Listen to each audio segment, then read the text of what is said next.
जय महाराष्ट्र मित्रांनो, मुळातच या संपूर्ण 6 बंडखोर खासदारांनी ठाकरेंशी गद्दारी केली आणि महाराष्ट्रामध्ये संदेश द्यायचा तो दिलाच.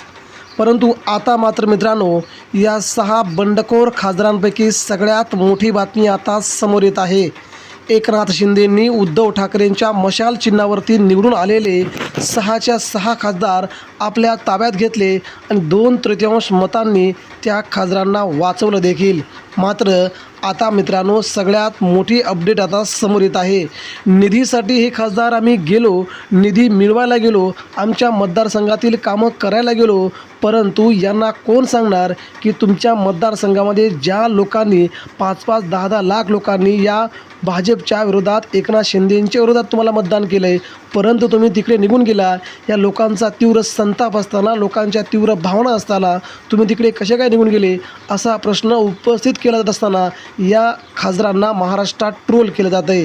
मित्रांनो, सोशल मीडियावरती जर आपण पाहिलं गेलं तर या 6च्या 6 खासदारांपैकी सगळ्याच खासदारांच्या कमेंट जेव्हा ते एखादी पोस्ट करतात, सगळ्या कमेंट ऑफ केल्या असतात.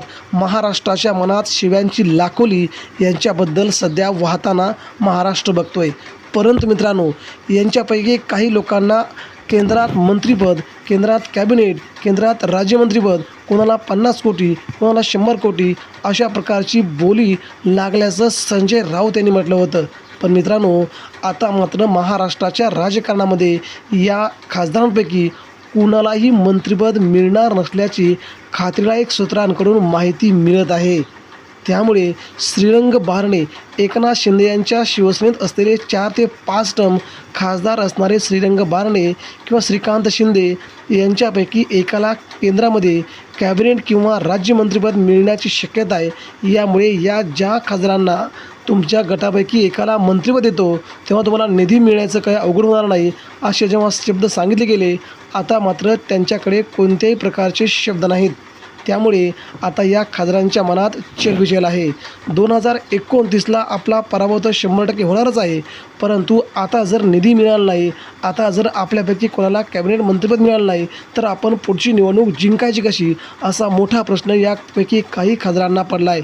तेव्हा मित्रांनो, एक बातमी समोर येते आहे की आम्ही चुकलो, आम्हाला माफ करा, अशा प्रकारची गद्दारी खूप महागात पडणार, अशा प्रकारच्या प्रतिक्रिया त्यांच्याच मतदारसंघामध्ये त्यांचेच कार्यकर्ते आता त्या खासदारांना करू लागले आहेत.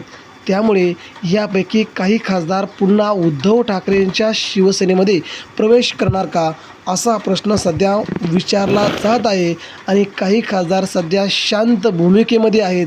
जेव्हा 2029ची निवडणूक येईल, जेव्हा यांना पराभवाचा सामना समोर दिसेल, तेव्हा मात्र यांच्याकडे कोणत्याही प्रकारची वेळ नसेल. जर या खासदारांना परत यायचं असेल तर लोकसभा अध्यक्ष ओम बिर्ला हे निकाल देण्याच्या अगोदरच यापैकी जर काही खासदार परत आले तर त्यांना उद्धव ठाकरे नक्कीच माफ करतील. पण मित्रांनो, एकदा केलेली गद्दारी, एकदा केलेला बंडखोरीपणा हा पुन्हा पुन्हा सहज बचवला जात नाही. तेव्हा एकाही खासदारांना उद्धव ठाकरे घ्यायला तयार होतील का, हा देखील मोठा प्रश्न आहे. जरी एखादा खासदार मोठ्या मनाने जर उद्धव ठाकरे यांच्या मातोश्रीवरती आला, त्याने माफी मागितली, चुकलो, तर मात्र उद्धव ठाकरे मोठ्या मनाने त्याला माफ करतील. परंतु आगामी काळामध्ये असा कोणता बडा नेता आहे तो आपली खासदारकी वाचवण्यासाठी पुन्हा उद्धव ठाकरेंच्या शिवसेनेत येईल, हे आगामी काळ ठरवेल. मात्र सध्या मात्र या खासदारांच्या विरोधात चांद्यापासून ते बांद्यापर्यंत, कोल्हापूरपासून ते मुंबईपर्यंत अशा सगळ्याच प्रदेशामध्ये खासदारांच्या विरोधात तीव्र संताप, तीव्र भावना महाराष्ट्रात दिसायला सुरुवात झाली आहे. त्यामुळे मित्रांनो, आपण जर पाहिलं तर हे खासदार येणाऱ्या निवडणुकीमध्ये पडतील या भीतीनं किंवा लोकसभा अध्यक्षांकडून अपात्र होतील या भीतीनं पुन्हा उद्धव ठाकरे यांच्या शिवसेनेत प्रवेश करतील का, हा सगळ्यात मोठा प्रश्न उपस्थित राहतो आहे. मित्रांनो, आपल्याला काय वाटतं आहे, महाराष्ट्र राज्याच्या राजकारणामध्ये या खासदारांना पुन्हा उद्धव ठाकरेंनी आपल्या शिवसेनेत स्थान द्यावं का, एकनाथ शिंदेंना सोडून पुन्हा यापैकी 1 ते 2 खासदार मातोश्रीच्या गळा लागतील का, एवढी शांतता, खासदारांची शांतता नेमकं काय सांगते? आगामी काळात केंद्रातलं सरकार बदलण्याची हालचाल तर नाही का? मित्रांनो, याबद्दल नक्कीच आपल्या प्रतिक्रिया द्या. महाराष्ट्रात पुन्हा एकदा ठाकरे वरचढ ठरण्याची शक्यता दिसून येत आहे. नक्कीच आपल्या याबद्दल प्रतिक्रिया आमच्यापर्यंत पोचवा. धन्यवाद. महाराष्ट्र बघतोय की यापैकी कोणता खासदार हा पुन्हा उद्धव ठाकरेंना साथ देईल आणि कोणता खासदार पुन्हा एकदा उद्धव ठाकरेंची माफी मागून मातोश्रीवरती येईल. मित्रांनो, याबद्दल आपल्या प्रतिक्रिया आमच्यापर्यंत पोहोचवा. धन्यवाद. जय हिंद, जय महाराष्ट्र.